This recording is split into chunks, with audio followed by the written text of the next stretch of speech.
Hello les BG. Comment ça va? Punaise, ça fait encore super longtemps que j'ai pas pris la caméra. C'est un truc de ouf. Ah, attendez. Je crois qu'en même temps, on va se faire un petit matcha. Matcha!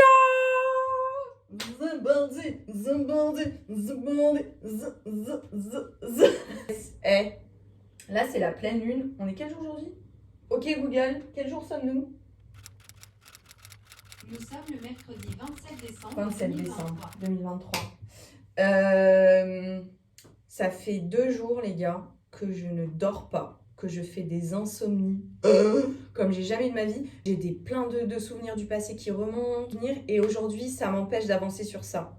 Et j'avais, genre, super mal ici, et un mal de crâne, mais genre, what the fuck. Et entre-temps aussi, j'ai rencontré un mec. J'ai rencontré un mec avec qui j'ai passé des super moments. Et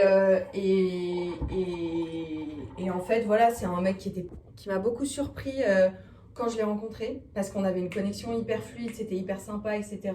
Je sentais que c'était quelque chose de très léger, de très cool.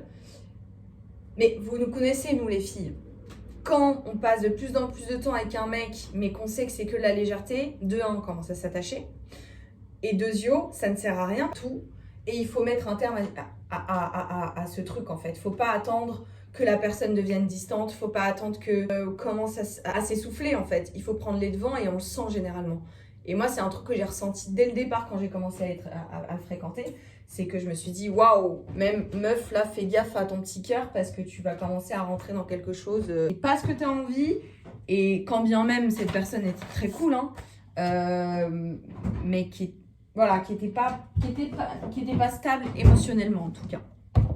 Donc du coup cette personne là, il y a un mois, je lui ai dit que voilà, que moi je cherchais autre chose, que dans ce type de relation qu'on commençait à créer, bah en fait on arrivait au bout de cette relation, tu vois, que de toute façon il n'y avait plus rien à en tirer, ou alors si on continuait ce serait pour avoir une relation, tu vois. Mais c'était pas du tout le cas. Et en tout cas moi, quand je commence ce genre de relation, c'est soit on arrête, soit on essaye de faire quelque chose, parce que moi, je peux pas passer autant de temps et être autant dispo, donner de ma personne, de partager des choses, voilà, d'aller chez la personne, etc., sans commencer à avoir de l'attachement, ce qui est normal. Je pense qu'on est tous des êtres humains, on commence à développer des sentiments quand on commence à partager du temps avec une personne, et surtout quand ça se passe bien. Donc peut-être que les mecs ou d'autres personnes arrivent à faire ça et avoir plusieurs personnes, on dirait que je fais un cocktail, tu sais, d'avoir plusieurs personnes en même temps et d'avoir autant de connexions. Voilà, si les gens arrivent à faire ça, tant mieux. Moi, je n'arrive pas. Moi, il y a un moment, c'est voilà, faut prendre une décision. C'est soit on arrive au bout de cette relation et dans ce cas, on y met un terme, ce qui est normal, ou alors on continue et on se donne la chance de voir si ça peut aller plus loin. Donc, pour en revenir à mon histoire, j'ai donc dit à cette personne que je ne voulais plus avoir et que ça servait à rien puisqu'on était arrivé au bout du truc. Et j'étais tellement fière de moi. J'étais genre en mode « Hey, bad bitch, bad bitch, bad bitch, bad bitch !» Sauf que, là, c'est pendant ces 2 jours, donc on y revient à ce truc d'insomnie. 2 jours avant, que se passe-t-il? Je repense encore à cette personne en me disant « Ah merde, mais en fait c'était cool, mais pourquoi on s'est séparés, etc. » Et je pense que mon cœur avait besoin de nettoyage, avait besoin de comprendre ce qui s'est passé dans sa tête à lui. Et c'est toujours bien aussi, genre, et chacun, les filles, les mecs, soyez toujours en bon terme avec les gens avec qui vous passez du temps, c'est très important. Soyez en bon terme, dites les choses, n'attendez pas d'être submergé d'émotions et d'avoir le seum, entre guillemets, de cette personne-là avant de parler, en fait. Apprenez à dire au revoir aux autres avec de la douceur, de la bienveillance, etc. Mais faites-le quand vos émotions ne sont pas submergées. C'est le meilleur moment parce que après, tu peux revenir sur des choses. Enfin bref. Donc pour revenir à mon histoire, donc j'ai écrit à cette personne en lui disant que voilà, que j'ai fait des insomnies, que je repensais à cette personne et que du coup, merde, je me dis, merde, on s'entendait bien, non? Qu'est-ce qui s'est passé? Et donc cette personne me dit que ce que lui avait dans la tête pendant notre relation, donc on a vécu 2 choses différentes. Moi, j'étais dans une relation avec une personne qui, pour moi je pensais que cette personne m'aimait bien, puisque Elle était très en demande de me voir. Moi, j'ai jamais proposé quoi que ce soit. Je me suis un peu laissée emporter par cette relation. Mais lui me disait qu'il avait une multitude d'autres relations identiques. Donc, waouh, faut avoir du temps, quoi. Moi, j'ai pas tout ce temps-là. Et qu'il s'est jamais vu en couple avec moi. Et moi, je trouve que c'est pas une honte de se dire ouais, je suis attachée à toi, ou oui, je ne veux pas être en couple avec toi, etc. Comme si c'était une honte d'assumer ses émotions, une honte de dire ce qu'on ressent. Que là, de plus en plus, je me protège et je pose mes limites. Ce qui me fait énormément de bien, en réalité. Ce qui me fait énormément de bien, donc c'est cool. Donc, par rapport à cet SMI, il y a eu ce type de relation. Donc, du coup, moi, qui m'a permis de reprendre contact avec cette personne et de pouvoir comprendre un peu lui, comment il a vécu ça, quoi. Effectivement, j'avais vu de son côté une forme de distance qu'il n'y avait pas au début, puisqu'au début, on était hyper connectés, on s'envoyait des messages tout le temps, on prenait des nouvelles et tout. Et je vois que petit à petit, en fait, ça s'essouffle un peu. Donc, ça aussi, les filles, les garçons, dans le sens où quand vous voyez qu'une personne est distante avec vous et qu'elle n'est plus... en fait, que vous remarquez quelque chose qui change, ça veut dire que cette personne-là est ailleurs. Parce que si elle est pas dans vos messages, c'est qu'elle est dans les messages de quelqu'un d'autre, tu vois. Donc ça, c'est surtout à ne pas négliger. Et n'hésitez pas vraiment à écouter son cœur et son corps et se sentir bien, de se libérer, de se déstresser par rapport à ça et de dire les choses en mode voilà, je ne veux plus accepter ça, voilà, ça ne me convient plus. C'est genre voilà, c'est contre-productif, quoi. Ça sert à rien, en fait. Ça sert à rien de... Est-ce que c'est chaud, ça? Ça sert à rien de continuer une relation qui ne sert à rien puisque on n'est pas en phase, en fait. On n'est pas en phase. Toi, tu es ailleurs. Moi, j'aimerais bien être avec toi, mais je suis aussi un peu ailleurs parce que toi, du coup, tu es ailleurs. Et voilà. Et moi, ce qui me fait kiffer dans la vie, c'est de me dire, putain, genre, qu'une personne me mette là, en fait. Me mette là. Et de se dire, waouh, putain, genre, bah ouais, en fait, j'ai envie de passer du temps avec cette personne, j'ai envie d'être là, Ouais, ça bonifie, ça, c'est quelque chose qui me procure de la satisfaction. Là, de venir me faire des distances, de machin truc, non, enfin... Wow, il faut partir fort. Il faut prendre la tangente, les gars. Il faut se casser de fou. Ah ouais, non, faut pas hésiter. Et ça fait du bien, vraiment, ça fait du bien. Mais c'est vrai qu'on a du mal, et encore une fois, je me mets encore dedans, on a du mal à avoir la vérité en face, en fait.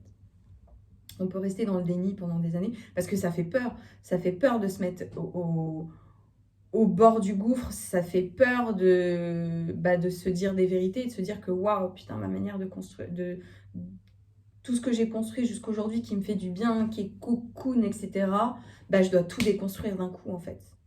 Mais je pense que là, je suis en train de l'expérimenter de plus en plus, même si ça me fait encore peur. Mais putain, les gars, ça fait du bien.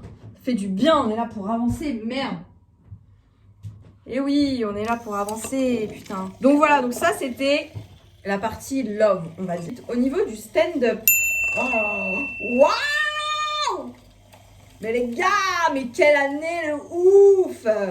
Putain, mais quelle année! J'ai ma best life. Compris au niveau du stand-up. Au début, moi, c'était une manière de pouvoir exprimer les émotions que je n'ai pas pu exprimer depuis toutes ces années, en fait. Parce que, en tout cas, dans mon éducation, on est très pudique. On ne parle pas, on ne règle pas les conflits. Il y a toujours une autorité et les enfants. Donc moi, j'ai jamais vécu dans un truc où je pouvais m'exprimer. L'école aussi, on nous apprend, voilà, il y a une autorité, etc. Tu pouvais dire à la maîtresse, ah bah lui, il m'a fait ci, il m'a fait ça. Tout le monde s'en fout. En fait, on respecte pas ta parole. Ce qui est très, très, très chaud parce que je me rends compte aujourd'hui qu'en fait, c'est horrible parce qu'en fait, tu grandis avec ce truc de genre, je n'ai pas le droit à la parole. Moi, en tout cas, j'ai eu du mal à m'en détacher et aujourd'hui, je suis en mode... Genre là, maintenant, je peux raconter... Enfin, je peux dire... J'ai toute la légitimité pour dire... voilà, ça me convient pas, ça, c'est pas comme ça, etc. Sans être dans l'influence de l'autre, sans que la personne en face de moi ait un impact sur moi, ce que je ressens, en fait. Par exemple, si je vais dire à quelqu'un, mais je sens que voilà, pas honnête avec moi, ou je sens machin un truc, moi, j'aurais toujours tendance à croire l'autre personne parce que l'autre personne est une autorité. Et pas moi parce que je me voyais toujours comme une enfant en fait. Ça, c'est terminé, on est d'accord? C'est fini en fait. Je suis une personne accomplie, je suis une personne de confiance, je suis une personne intelligente, je suis une personne rayonnante, lumineuse, genre je me le répète tous les jours. Et d'avoir cette capacité en disant, bah non, moi aussi mon avis il compte. Et de plus me positionner en tant que victime en fait. C'est ça aussi, sortir de ce truc de victime parce que en fait, je décide que cette situation ne me convient pas, je décide que cette situation me convient et que personne autour de moi m'influence sur ma manière de penser et que je puisse avancer en fait, que je puisse avancer correctement. Faire un petit changement, on va se poser dans le canapé. Oh là là. Oui, j'utilise un bâton. Des baguettes pour touiller mon truc, puisque c'est un grand verre, j'ai pas de... Voilà, bref, je pars à vous raconter toute ma vie. Le stand-up m'a aidé clairement à pouvoir exprimer mes émotions. Que ma première partie de stand-up, dans comment moi je l'ai vu, c'était pour débloquer des choses. Donc il fallait que tout sorte sans règles précises. Il fallait que je puisse... en fait, sortir, vomir un peu tout ça, relâcher toutes ces émotions que j'ai gardées pendant des années. Tu vois, tu sais, tous ces mots que tu as dans le corps, tu sais pas trop pourquoi et tout ça, punaise, d'avoir une espèce de légèreté d'esprit, de se réveiller le matin avec de la créativité, de pouvoir passer à autre chose très rapidement quand il se passe des dramas dans sa vie, on va dire, mais de pouvoir relativiser assez vite parce qu'en fait, on occupe son temps et on rencontre d'autres personnes. Et on s'éprouve sur son temps qu'on est en train de atelier qu'on prend, voilà, que ce soit le stand-up, la danse, qu'importe, tu vois, le sport, mais on s'éprouve sur ça, ça permet d'exprimer tout ça, enfin bref. En tout cas, tout ça pour dire que ma première étape, ça a été de sortir mes émotions, et aujourd'hui, je vois le stand-up autrement. Je vois le stand-up comme une capacité à prendre la parole sur scène, comme une capacité à me dire, ok, là, tu vas pouvoir jouer de plus en plus, puisque tu t'améliores de plus en plus en jouant. Et de me dire, ok, qu'est-ce qui aujourd'hui va être important pour nous tous en fait? Qu'est-ce que je vais pouvoir raconter qui va susciter de l'émotion, je suis dans cette optique-là. Et autour de ça, autour de ce qu'il y a à la scène, il y a aussi les personnes avec qui j'évolue dans ce truc-là. Donc il y a les personnes qui prennent des cours avec moi, dans le sens où on se voit toutes les semaines, on se donne beaucoup de bienveillance, beaucoup d'amour. Et aussi les personnes que je rencontre sur les plateaux. Donc ça, j'ai vu des choses qui sont à peu près similaires dans le monde du travail. Je m'explique. Il y a des personnes qui arrivent avec leur lot de peur, d'expérience, etc. Et en fait, je vais les rencontrer sur ces plateaux, dans un contexte aussi où toi, t'es pas forcément à l'aise parce que tu commences le stand-up, tu vas quand même prendre un micro, tu vas quand même raconter des choses que tu as écrites, des choses qui sont intimes. Et en fait, tu vas être sur le regard de ces personnes-là autour de toi qui vont avoir un jugement. Et je me suis confrontée à ça en me disant... Comment je vais faire pour prendre le dessus et pour pas me laisser influencer par ces personnes-là qui vont avoir un jugement. Que ce soit un jugement positif ou négatif, mais qui vont avoir certainement un jugement. Je me suis dit, la seule manière de pouvoir contrer ça, ou en tout cas de le gérer, c'est d'être bonne. D'être bonne dans ce que je fais, d'être excellente dans ce que je fais. À chaque scène, de me dire qu'est-ce que je vais améliorer sur ça, qu'est-ce que je vais faire sur ça. Il y a une scène dont je me rappelle, mais ça c'est dans mon premier épisode d'ailleurs, si vous ne l'avez pas vu, allez le voir, où je termine la vidéo en disant punaise, j'ai l'impression que le stand-up ça fait ça, j'ai l'impression que je me dénigre, je me dis que je suis pas drôle, etc. Et je me suis dit, il faut que je sorte de ça, il faut que je sorte de ce truc-là, de cette loupe qui ne me sert pas mais qui me dessert. En revanche, le fait de me le dire, de me dire que oui, je suis pas drôle, si je suis pas drôle, ça veut dire que je peux changer quelque chose dans mon texte.